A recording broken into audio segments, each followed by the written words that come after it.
Sir দেখছেন রাস্তার দুপাশে কত সুন্দর কাশফুল হয়ে আছে। হ্যাঁ আরাফাত, এটি তো কাশফুল না, এটি হলো কাশফুলেরই নিকটাত্মীয়, এটিকে বলে উলু ঘাস। তুমি বাগধারা উলু বনে মুক্তা ছড়ানো করনি, সেই বাগধারা উলু ঘাস যে বলা হয় সেটি হলো উলু ঘাস। এটি কাশফুলের নিকটাত্মীয়।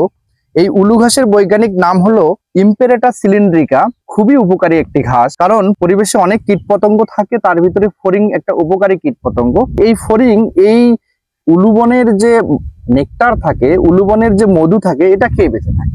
তো হলো ব্যাপারটা হলো কি যে ফড়িং এই উলু ঘাসের নেকটার খেয়ে বেঁচে থাকলো, এবং সে বেঁচে থাকার জন্য আমাদের ফসলের যে ক্ষতিকর পোকাগুলো আছে, মাছি আছে, বিভিন্ন ধরনের ছোট সাদা মাছি, এগুলো খেয়ে ফেলে।